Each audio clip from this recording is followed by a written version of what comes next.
जय श्री श्याम दोस्तों। आस्तिक कहानियों में आपका स्वागत है। श्रीमद् भगवद गीता, जिसका पाठ करने से और सुनने से पितरों को मुक्ति मिलती है अथवा श्राद्धों में इसका पाठ अवश्य करना चाहिए। पहला अध्याय। श्री ओम नमो भगवते वासुदेवाय वासुदेव विश्वेश्वराय आदि पुरुष अपरंपार अलेख पुरुषाय नमः। जगत बंधु ज्योति स्वरूप जिय की जाननहार हरि यश मांगन आयो दास प्रभु के द्वार।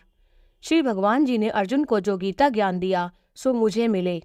हे भव भंजन, श्री कृष्ण जी से किशोर दास मांगता है, हे प्रभु, गीता ज्ञान के उच्चारण करने से तुम्हारे भक्त पूर्ण ब्रह्म को पाते हैं। प्रभु, मैं आपकी शरण में पड़ा हूँ। किशोर दास और कृष्ण दास अति दीन गरीब हैं और आप परम प्रवीण आरत दुख भंजन हो।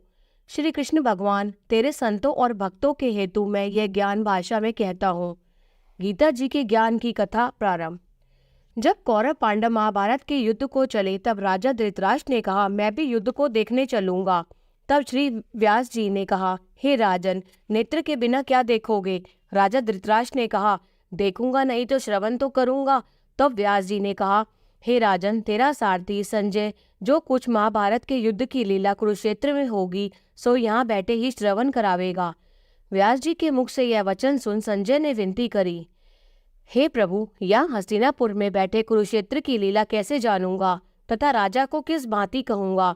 तो व्यास जी ने संजय को यह वचन कहा, हे संजय, मेरी कृपा से तुझे यहाँ ही सब दिखाई देगा। व्यास जी के इतना कहते ही संजय की दिव्य दृष्टि हो गई और बुद्धि भी दिव्य हो गई। अब आगे महाभारत का कौतुक कहते हैं, सो सुनो। 7 अक्षौहिणी सेना पांडवों की और 11 अक्षौहिणी सेना कौरवों की, ये दोनों सेनाएं कुरुक्षेत्र में जब एकत्र हुई तब धृतराष्ट्र ने पूछा, हे संजय, धर्म के क्षेत्र कुरुक्षेत्र में युद्ध की इच्छा से एकत्र हुए मेरे और पांडु के पुत्रों ने क्या किया?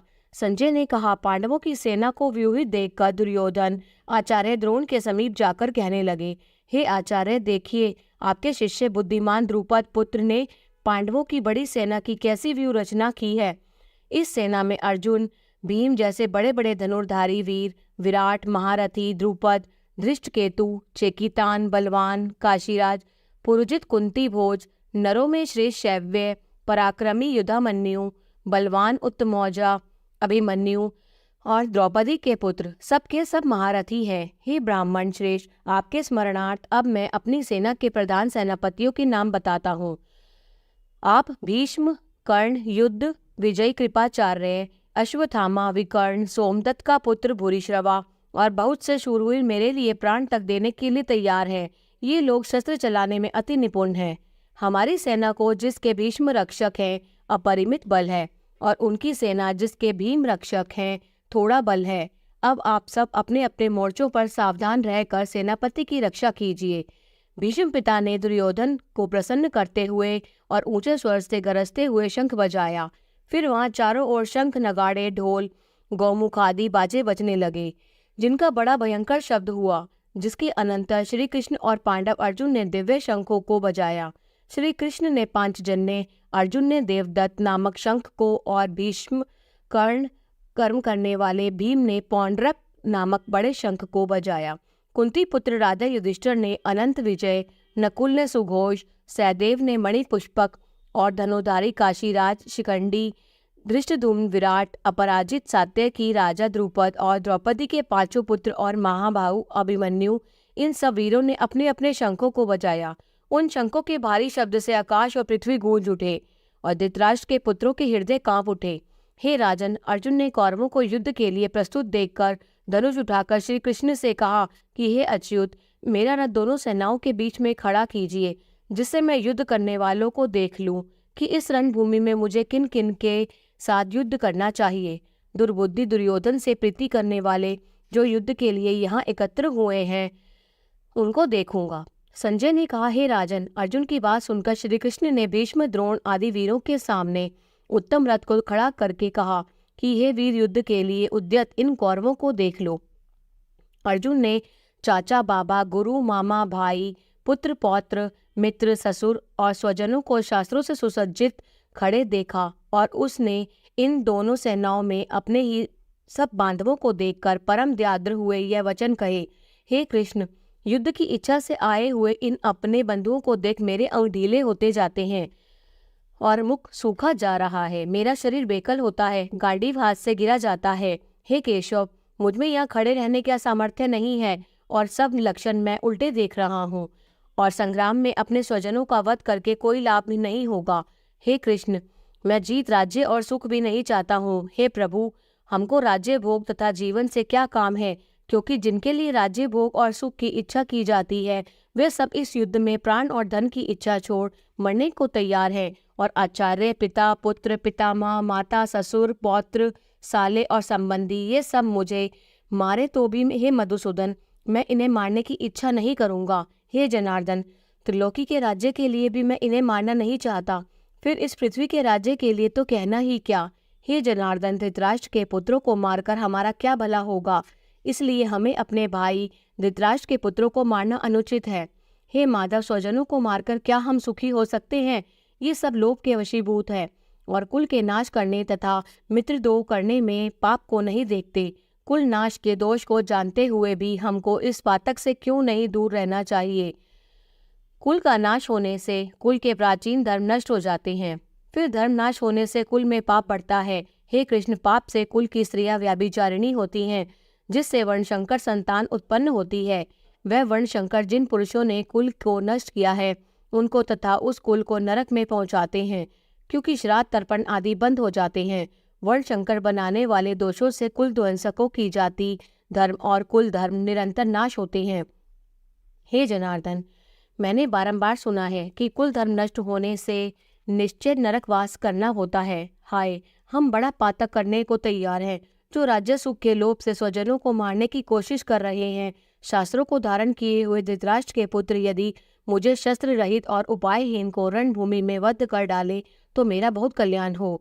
संजय ने कहा, हे राजन, यह कहकर दुखित होकर अर्जुन ने धनुष बाण फेंक दिया और रथ के पिछले भाग में जा बैठा। बोल श्री कृष्ण भगवान की जय। पहला अध्याय संपूर्णम। पहले अध्याय का महत्तम। एक समय पार्वती जी ने पूछा, हे महादेव जी, किस ज्ञान के बल से आपको संसार के लोग शिव कहकर पूछते हैं? मृगछाला ओढ़े, अंगों में शमशानों की भूति लगाए, गले में सर्प और मुंडों की माला पहन रहे हो, इनमें तो कोई पवित्र नहीं, फिर आप किस ज्ञान से पवित्र हो, वह आप कृपा करके कहिए। श्री महादेव जी बोले, हे प्रिय, सुनो गीता ज्ञान को। हृदय में धारण करने से मैं पवित्र हूँ और उस ज्ञान से मुझे बाहर के कर्म व्यापते नहीं। तब पार्वती ने कहा, हे भगवान, जिस गीता ज्ञान की आप ऐसी स्तुति करते हैं उसके श्रवण करने से कोई कृतार्थ भी हुआ है? तब महादेव जी ने कहा, इस ज्ञान को सुनकर बहुत जीव कृतार्थ हुए हैं और आगे भी होंगे। मैं तुझको एक पुरातन कथा कहता हूँ, तू श्रवण कर। एक समय पाताल लोक में शेषनाग की शैया पर श्री नारायण जी नैन मूंद कर अपने आनंद में मग्न थे। उस समय भगवान के चरण दबाती हुई श्री लक्ष्मी जी ने पूछा, हे प्रभु, निद्रा और आलस्य उन पुरुषों को व्यापता है जो जीव तामसी हैं, फिर आप तो तीनों गुणों से अतीत हो, आप जो नेत्र मूंद रहे हो यह मुझको बड़ा आश्चर्य है। श्री नारायण जी बोले, हे लक्ष्मी, मुझको निद्रा आलस्य नहीं व्यापता। एक शब्द रूप जो भगवत गीता है उसमें जो ज्ञान है उसके आनंद में मग्न रहता हूँ। जैसे 24 अवतार मेरे आकार रूप है, तैसे यह गीता शब्द रूप अवतार है। इस गीता में यह अंग है। 5 अध्याय मेरा मुख है, 5 अध्याय मेरी भुजा है, 11वां अध्याय मेरा हृदय और मन है, 16वां अध्याय मेरा उदर है, 17वां अध्याय मेरी जंघा है, 18वां अध्याय मेरे चरण है। सब गीता के जो श्लोक हैं सो मेरी नाड़ियां हैं और जो गीता के अक्षर हैं सो मेरे रोम हैं। ऐसा जो मेरे शब्द रूपी गीता ज्ञान है जिसके अर्थ में मैं हृदय में विचारता हूँ और बहुत आनंद को प्राप्त होता हूँ। श्री नारायण जी ने कहा, हे लक्ष्मी, गीता ज्ञान को सुनकर बहुत जीव कृतार्थ हुए हैं, सो तू सुन। शूद्र वर्ण एक प्राणी था जो चांडालों के कर्म करता था और तेल लवण का व्यापार करता था। उसने बकरी पाली। एक दिन वह बकरी चराने को वन में गया और वृक्षों के पत्ते तोड़ने लगा। वहां सर्प ने उसे डस लिया, जिससे तत्काल उसके प्राण निकल गए। मरकर उसने बहुत नरक भोगे। फिर बैल का जन्म पाया। उस बैल को भिक्षुक ने मोल ले लिया। वह भिक्षुक उस पर चढ़कर सारा दिन मांगता फिरे। जो कुछ भिक्षा मांगकर लावे वह कुटुंब के साथ मिलकर खावे। वह बैल सारी रात द्वार पर बंधा रहे, उसके खाने पीने की भी खबर ना लेवे। कुछ थोड़ा सा भूसा उसको आगे डाल देवे। जब दिन चढ़े फिर बैल पर चढ़कर मांगता फिरे। कई दिन गुजरे तो वह बैल भूख का मारा गिर पड़ा, पर उसके प्राण नहीं छूटे। नगर के लोग देखा करे, कोई तीर्थ का फल दे, कोई व्रत का फल दे, पर उस बैल के प्राण छूटे नहीं। एक दिन गणिका आई। उसने मनुष्यों से पूछा, ये भीड़ कैसी है? तो उन्होंने कहा, इसके प्राण जाते नहीं, अनेक पुण्यों का फल दे रहे हैं, तो भी इसकी मुक्ति नहीं होती। तब गणिका ने कहा, मैंने जो किया है उसका फल इस बैल के निमित्त दिया। इतना कहते ही बैल की मुक्ति हो गई। तब बैल ने एक ब्राह्मण के घर में जन्म लिया। पिता ने इसका नाम सुशर्मा रखा। जब बड़ा हुआ तो पिता ने इसको पढ़ाया। तब उसको पिछले जन्म की सुध रही थी। इसके एक दिन मन में विचार किया, जिस गणिका ने मुझे बैल की योनि से छुड़ाया था उसका दर्शन करूं। विप्र चलता चलता गणिका के घर गया और कहा, तू मुझे पहचानती है गणिका? गणिका ने कहा, मैं नहीं पहचानती, तू कौन है? मेरी तेरी क्या पहचान है? तू विप्र और मैं वैश्या। तब विप्र ने कहा, मैं वही बैल हूँ जिसको तुमने अपना पुण्य दिया था। तब मैं बैल की योनि से छूटा था। अब मैंने विप्र के घर जन्म लिया है, तू अपना वह पुण्य बता। गणिका ने कहा, मैंने अपने जाने का पुण्य नहीं किया, पर मेरे घर पर एक तोता है, वह कुछ पढ़ता है, मैं उसके वाक्य सुनती हूँ, उस पुण्य का फल मैंने तेरे निमित्त दिया था। तब विप्र ने तोते से पूछा कि तू सवेरे क्या पढ़ता है? तोते ने कहा, मैं पिछले जन्म में विप्र का पुत्र था। पिता ने मुझे गीता के पहले अध्याय का पाठ सिखाया था।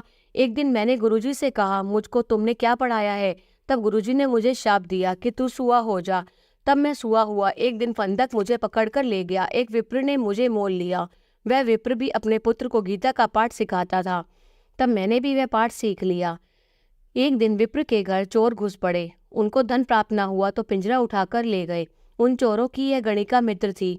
मुझे इसके पास ले आए, सो मैं नित्य गीता जी के पहले अध्याय का पाठ करता हूँ। वही ये गणिका सुनती है, पर इस गणिका की समझ में नहीं आता। जो मैं पढ़ता हूँ वही पुण्य मैंने तेरे निमित्त दिया था।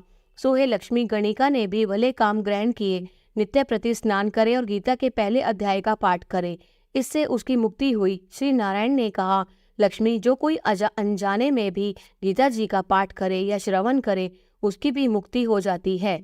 जय श्री श्याम।